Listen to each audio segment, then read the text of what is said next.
안녕하십니까. 프라임에듀 학원입니다. 오늘은 제목을 영어 8등급 대학 보낸 썰이라고 뽑아봤습니다. 이 학생에 대해서 얘기하자면요. 이 학생이 2학년 성적표입니다. 6도 있고 7도 있고 영어 같은 경우는 8등급이죠.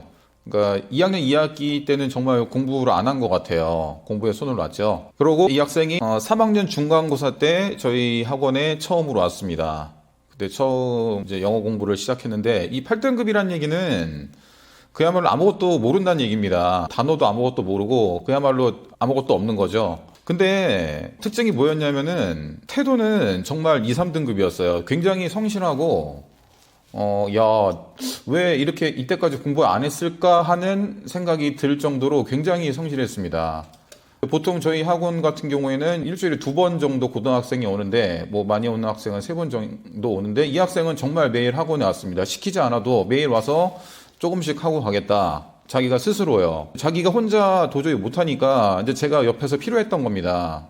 그래서 성실하게 계속 모르는 것 질문했고요. 근데 정말 열심히 했고 제가 시키는 걸 거의 다 했거든요. 근데 중간고사를 폭망했어요. 2학년 때까지 영어 점수가 20점, 30점이었는데 3학년 때 와서 이렇게 열심히 공부했는데도 역시 20점, 30점이랍니다. 주변에 놀던 친구보다 더 안 나온 거예요. 그러니까 너무나 실망이 큰 거죠. 근데 이 학생이 더 놀라운 건 뭐냐면은, 그럼에도 불구하고 묵묵하게 저한테 시험지를 가져오고 보여주면서 얘기를 하는 거예요. 선생님, 제가 선생님이랑 같이 한 위에 있는 지문의 내용은 아는데 보기가 해석이 안 돼서 틀렸어요 라고 정확하게 얘기를 하더라고요. 자신의 약점을 정말 정확하게 얘기를 하더라고요. 그래서 알겠다. 그러면은 이제는 변형 문제를 푸는데 밑에 보기라든지 영어, 니네 학교 같은 경우에는 문제 변형을 많이 하기 때문에 그 변형 문제 위주로 내가 문제를 뽑아주고 거기에 대해서 모르는 어휘라든지 이런 단어가 나오면 정리를 해라. 이런 방향으로 끌고 왔습니다. 예. 그래서 기말고사 때는 70점대 중반까지 상승을 했습니다. 그러니까 20점대가 70점대 중반 때면은 거의 50점이 상승을 한 거죠. 굉장히 많이 오른 거죠. 그렇게 해서 영어 점수가 올랐고, 워낙 이 학생이 성실했기 때문에 성적표를 3학년 때 거를 봤는데 2학년 때보다 평균 3등급 정도는 모든 과목이 다 올랐습니다. 그리고 이제 3학년 1학기까지 이제 내신 준비를 마치고 자기소개서하고 면접, 이제 학생부 종합을 준비를 해야 되니까요. 그래서 꿈이 항공정비사라는 겁니다. 그래서 항공정비사 자격증 목표로 하는 대학이 있대요. 이거를 따야 되는데, 이제 대학에 가면은 그 시수를 채워주는 대학이 있고, 대학을 졸업해봤자 이 항공정비사 자격증을 따는데 필요한 실습 시간을 못 채워주는 대학이 있다고 그러더라고요. 그래서 대표적으로 채워줄 수 있는 학교가 이제 한서대하고 폴리텍 대학 등등이 있다고 그러더라고요. 그래서 이 대학을 1차로 목표로 하고, 안 됐을 때는 그냥 항공정비학과로 가는데, 대신에 이제 가서 뭐 편입을 준비한다든지 뭐 반수를 준비하든지 이런 식으로 전략을 짰습니다. 자기소개서를 써야 되는데 아까 말씀드린 영어 성적 향상으로, 그래서 좀 좌절도 있었고 했지만은 자기 문제점을 발견해서 영어 성적이 나중에 올랐다라는 것으로 자소서를 쓰고요.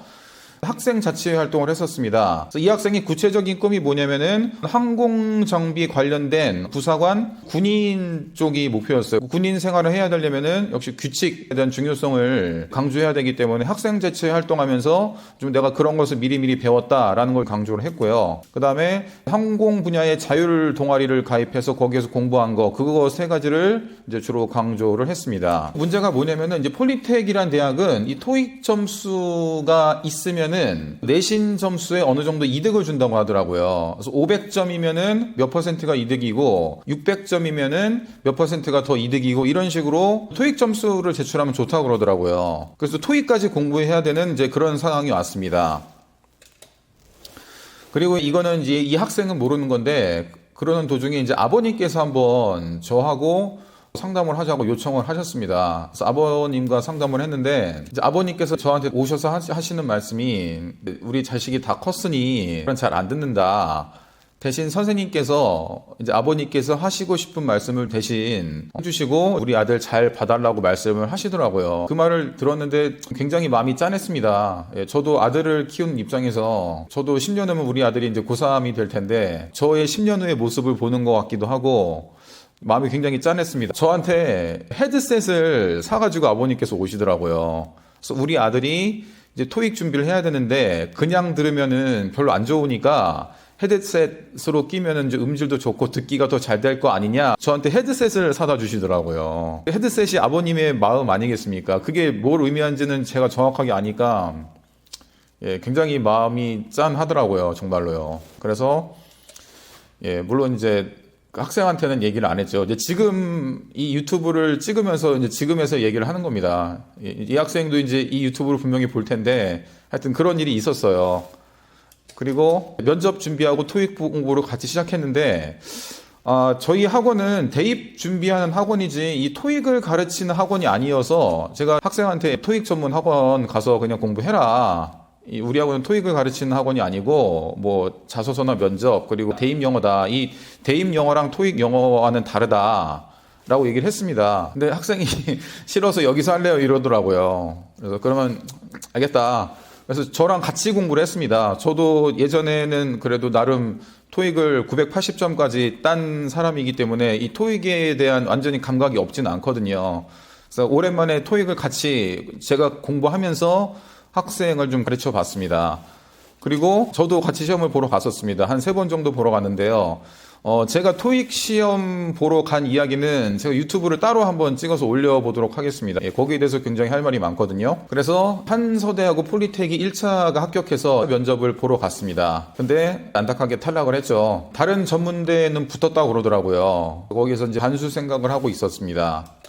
근데 이제 폴리텍이 알고 보니까 이제 2차를 모집하는데 3명을 뽑는데 한 90명 정도가 지원을 하더라고요. 그러니까 거의 30대 1인 거죠. 그래도 마지막 기회니까 포기는 할 수는 없으니까 다시 한번 도전을 하게 된 겁니다. 그래서 마지막 역시 1차는 붙어가지고 이제 2차 면접을 마지막으로 대비를 해줬고 결과를 기다리고 있었는데 결국 합격해서 저에게 증서를 보내준 겁니다. 폴리텍 특성화대학 항공 캠퍼스 합격 통지서. 예. 참, 예, 굉장히 기뻤죠. 예, 여러 가지 이야기도 있고 해서, 정말 극적으로 합격했습니다. 그래서 본인도 굉장히 좋아하고, 그래서 여러분들에게 하고 싶은 말은 이때까지 성적이 안 좋아도 아까 그 학생 성적 보셨죠? 7, 8등급이 있더라도 어느 순간 정신 차리면 자기가 열심히 하더라고요. 그 시기를 기다려줄 수밖에 없는 것 같아요. 예, 누가 말해서 되는 게 아니고 어느 순간 정신 차리는 순간이 오더라고요. 그게 뭐 고3일 수도 있고 고2일 수도 있고 저 같은 경우는 한 29살 때 정신 차린 것 같아요. 그래서 열심히 하면은 항상 좋은 결과가 있더라고요. 정말 열심히 하는 학생은 제가 어떻게 하든 올바른 방향으로 이끌어서 좋은 결과 있게 제가 항상 도와드릴 거예요. 예, 그래서 희망을 꼭 놓지 마시고요. 예, 학생한테 하고 싶은 말입니다. 그래서 올해 정말 성실히 보냈으니까 대학 가서도 성실히 잘 할 거고 꼭 훌륭한 항공정비 군인이 되시길 바랍니다. 예, 이상 프라이메디 학원이었습니다.